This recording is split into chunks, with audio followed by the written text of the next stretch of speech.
relationship is even more complicated than you thought. For years there has been speculation that the relationship between Prince Charles and his mother, Queen Elizabeth II, hasn't exactly been a great one. At times, it's been described as prickly, and the rumblings that Her Majesty would rather her grandson, Prince William, take the throne over Charles have never really died down.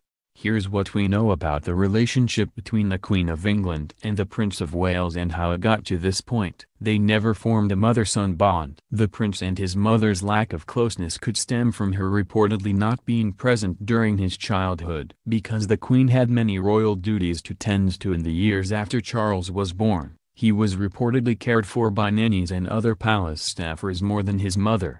According to Robert Lacey, the childcare situation was not unusual or foreign to the Queen. She had been brought up in that style herself, after all, with her parents leaving her at home and entrusting her entire schooling to a governess and home tutors, he told Town and Country.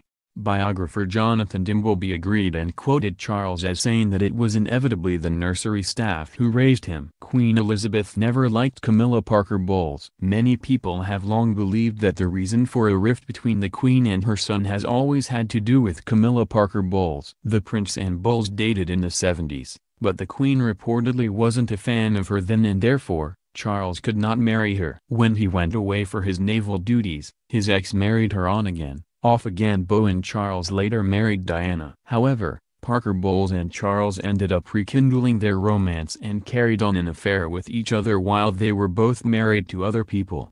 The Queen was annoyed Charles had an affair while married to Diana. If Queen Elizabeth didn't approve of Parker Bowles before, she certainly didn't approve of her having an affair with her son while he was married to Princess Diana. It's been said that Charles' mother was so upset by it that she banned Parker Bowles from the palace for some time. After the death of Princess Diana though, Charles tried desperately to get the Queen to accept his love. Eventually, she granted him permission to marry her, with the promise that Parker Bowles would never take the title of Queen, only Princess Consort.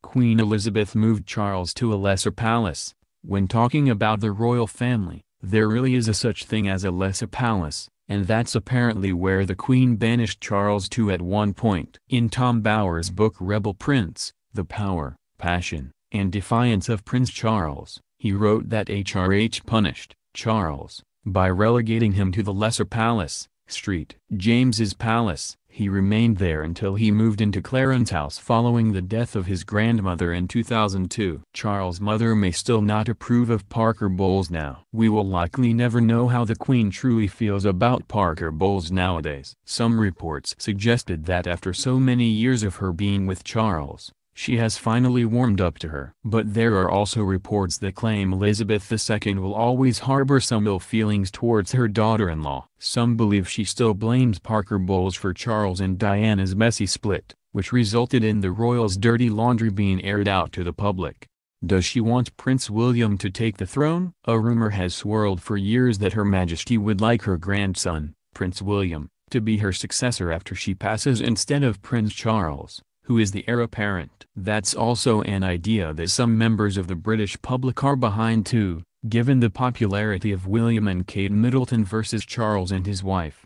But if you thought the crown could simply skip over Charles and go to William, that's not how it works. Queen Elizabeth does not have the power to do that because of a law created back in the early 18th century that states the current monarch's heir to the throne must be his or her direct successor. She states she really does want Charles to succeed her. For anyone still doubting that Charles would in fact succeed his mother, Her Majesty publicly stated that he will at the official opening of CHOM on April 19, 2018, saying, "It remains a great pleasure and honor to serve you as head of the Commonwealth and to observe, with pride and satisfaction, that this is a flourishing network. It is my sincere wish that the Commonwealth will continue to offer stability and continuity